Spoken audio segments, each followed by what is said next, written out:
धरा को कोटि कोटि नमन करते हुए आप सभी बंधुओं का मैं हृदय से स्वागत करता हूं, अभिनंदन करता हूं। बहनों और भाइयों, बिहार का अपना गौरवशाली इतिहास है। प्रकृति और परमात्मा की असीम कृपा इस धरा पर है। बगल में ही हमारी पवित्र नदी गंडकी, यहीं पर हमारे सामने बहती हुई अपनी पूरी कलकल छलछल करते हुए बिहार के अविरल विकास की एक नई गाथा को कह रही है। बहनों और भाइयों,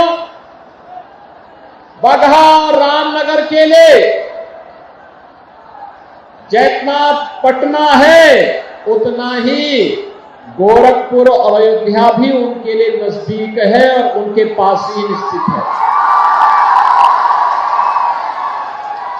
मैं देखता हूं कि हर वर्ष गोरखपुर में गोरखनाथ बाबा को खिचड़ी चढ़ाने के लिए लाखों की संख्या में यहां से श्रद्धालु जन जाता है, बाबा को खिचड़ी चढ़ा करके और अपनी मनोकामनाओं की पूर्ति करता है। ये मेरा सौभाग्य है क्या बिहार की इस पावन धरा पर बगहा के आप सभी जनता जनार्दन से मुझे संवाद करने का सौभाग्य प्राप्त हो रहा है। बहनों और भाइयों, जिस बिहार की अपनी गौरवशाली गाथा रही हो, महात्मा बुद्ध को ज्ञान प्रदान करने वाली ये पावन धरा, 24वें तीर्थंकर भगवान महावीर को जन्म देने वाली ये पावन धरा, जिस धरा ने भारत के स्वर्ण युग को चंद्रगुप्त मौर्य और चाणक्य की जोड़ी ने भारत को एक स्वर्ण युग में ले जाने का काम किया हो, यानी स्वर्ण युग का मतलब समृद्ध और विकसित भारत बनाने का काम किया हो, वह धरती बिहार है। बहनों और भाइयों, जब भी भारत के आन बान और शान पर किसी ने हाथ डालने का दुस्साहस किया तो बिहार का नौजवान उठ खड़ा हुआ। याद करिए, कांग्रेस ने जब 1975 में लोकतंत्र का गला घोंटने का काम कांग्रेस ने किया था, तब बहनों और भाइयों, उस समय लोकतंत्र बचाने के लिए बिहार का नौजवान लोकनायक जयप्रकाश नारायण के नेतृत्व में खड़ा हुआ था। सामाजिक न्याय के अग्रदूत कर्पूरी ठाकुर भी इसी बिहार में जन्मे थे। देश के पहले राष्ट्रपति डॉक्टर राजेंद्र प्रसाद जी भी इसी बिहार में जन्मे थे। और यही नहीं, मैथिली और भोजपुरी को वैश्विक पहचान दिलाने वाली छठ गीतों के माध्यम से वैश्विक पहचान दिलाने वाली शारदा सिन्हा भी इसी बिहार की धरती पर जन्मी है। ऐसी पावन धरा को कौन न नमन करे। बहनों और भाइयों, एक गौरवशाली परंपरा और गौरवशाली गाथा के लिए जाने जाने वाला बिहार कांग्रेस और आरजेडी के कारण अपनी पहचान के लिए मोहताज हो गया था। बहनों और भाइयों, कांग्रेस के समय में बिहार पिछड़ता गया, आरजेडी के समय में ये जंगल राज में बदल गया।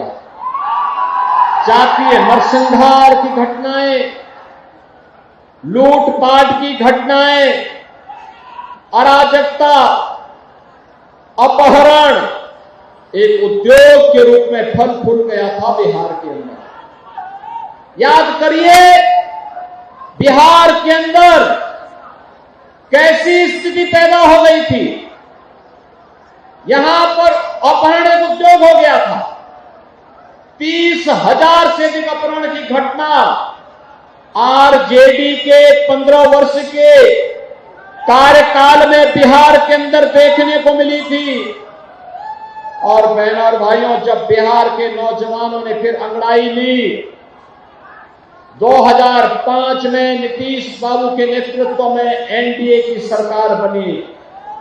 एनडीए की सरकार ने नीतीश बाबू के नेतृत्व में सुशासन की स्थापना के लिए प्रयास प्रारंभ किया और आज बिहार में वह सब कुछ है जो बिहार में होना चाहिए था। आज बिहार में सड़क है, आज बिहार में रेल की कनेक्टिविटी है, आज बिहार में वायु की कनेक्टिविटी है, आज बिहार में मेट्रो का भी संचालन शुरू हो गया है, आज बिहार में बिजली है, आज बिहार में पानी है, आज बिहार में गरीब के लिए राशन है, हर गरीब के घर में रसोई गैस का कनेक्शन है, हर गरीब के पास 5 लाख रुपए की स्वास्थ्य बीमा का कवर भी है।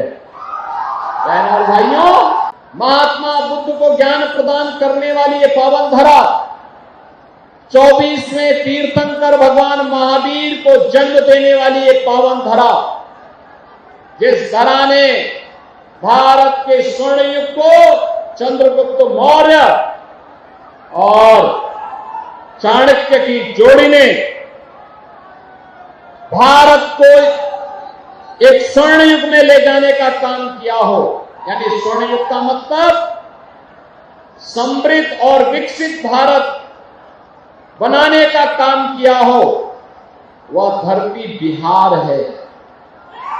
बहनों और भाइयों, जब भी भारत के आन बान और शान पर किसी ने हाथ डालने का दुस्साहस किया तो बिहार का नौजवान उठ खड़ा हुआ। याद करिए, कांग्रेस ने जब 1975 में लोकतंत्र का गला घोंटने का काम कांग्रेस ने किया था, तब बहनों और भाइयों, उस समय लोकतंत्र बचाने के लिए बिहार का नौजवान लोक नायक जयप्रकाश नारायण के नेतृत्व में खड़ा हुआ था। सामाजिक न्याय के अग्रदूत कर्पूरी ठाकुर भी इसी बिहार में जन्मे थे। देश के पहले राष्ट्रपति डॉक्टर राजेंद्र प्रसाद जी भी इसी बिहार में जन्मे थे। और यही नहीं, मैथिली और भोजपुरी को वैश्विक पहचान दिलाने वाली छठ गीतों के माध्यम से वैश्विक पहचान दिलाने वाली शारदा सिन्हा भी इसी बिहार की धरती पर जन्मी है। ऐसी पावन धरा को कौन न नमन करे। बहनों और भाइयों, एक गौरवशाली परंपरा और गौरवशाली गाथा के लिए जाने जाने वाला बिहार कांग्रेस और आरजेडी के कारण अपनी पहचान के लिए मोहताज हो गया था। बहनों और भाइयों, कांग्रेस के समय में भी